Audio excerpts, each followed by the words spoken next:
Is A24's The Drama worth going to see? Probably, if you like rom-coms that get extremely dark. I'm fresh out the theater. Let's break it down.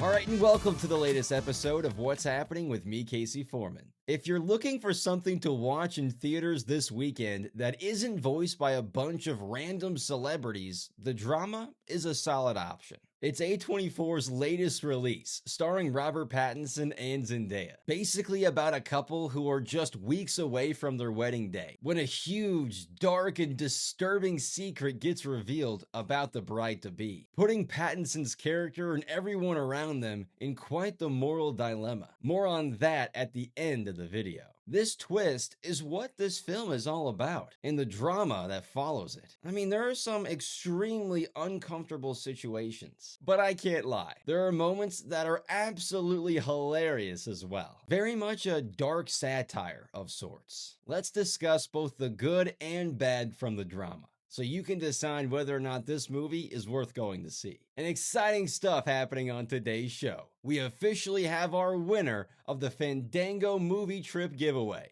After running a completely random draw, as you can see here via a duck race online, shout out to the Josh Sean Show. They liked, commented, and have been a longtime subscriber here to the channel. Make sure you comment once again down below so we can get connected and get you that e-gift card. Congrats again to the Josh Sean Show. And a reminder to like the video if you love movies. The best thing about this movie has to be the performances of both Zendaya and Robert Pattinson. The way each scene balances humor and humiliation, it's funny, awkward, and weirdly intense. And that is the biggest reason I did enjoy this movie overall. Despite some messy plot lines and an ending I'm indifferent about. I don't think a movie like this works without great performances from two major actors like this. It definitely has that going for it. As well as this, an unmatched feeling of being uncomfortable. And it's not your usual body horror or anything like that that's known for making audiences feel uneasy. It's all through dialogue. Starting when you're about 25% into the movie. That's whenever Zendaya admits that. And if you're not a fan of feeling uneasy or being uncomfortable, the drama might not be for you. But if that is your thing, I fall somewhere in the middle when it comes to that.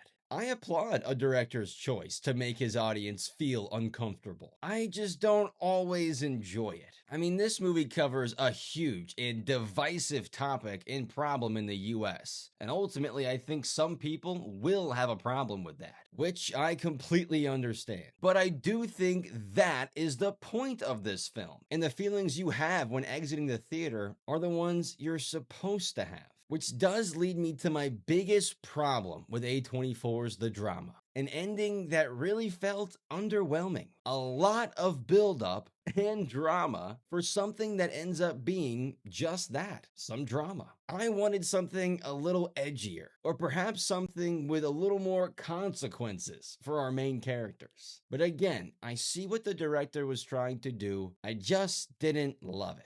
My rating on The Drama is a 3.2 out of 5.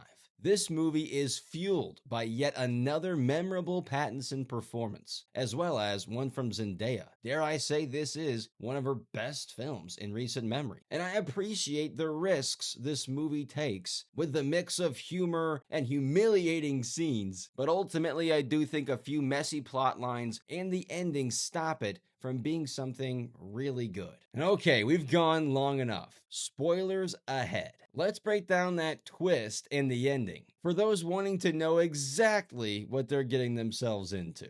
I want to approach this with a lot of sensitivity. But yes, the twist or conflict in this movie is what some of you might have already heard online, is that Zendaya's character planned a mass shooting when she was in high school, but because one took place in her town before she was able to act on her own plan, she called it off and never went through with it. despite having a full plan in place. Yeah, I told you it was dark.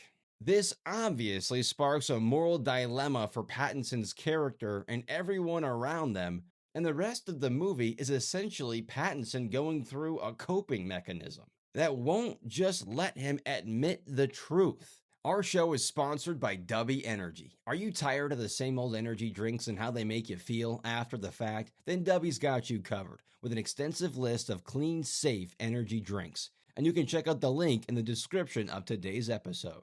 Go be better and get energized with Dubby. That this is a huge problem, and maybe not really someone he should be marrying. But because admitting that could be worse than just going along and doing nothing about it, Pattinson's character decides he would rather marry a person like that than call off a wedding that's been paid for. People have made plans to fly in from across the globe. Why make a big fuss about it? Is basically his mentality. It's crazy and makes for some extremely uncomfortable situations. With the film ultimately ending with the two of them getting married. Despite loads of drama and a crazy wedding day, they pretty much start over and act like the past few weeks never happened. Again, I wanted to see more consequences for either of our two main characters, but I understand the choices that were made and how the audience is supposed to feel. Let me know what you thought down there in the comments about this twist and your thoughts on the movie as a whole. Did you enjoy it more than I did? Is there something that I missed? Get down there in the comments and let me know. But that's going to do it for this episode of What's Happening with me, Casey Foreman. Thanks for tuning in. We'll see you next time.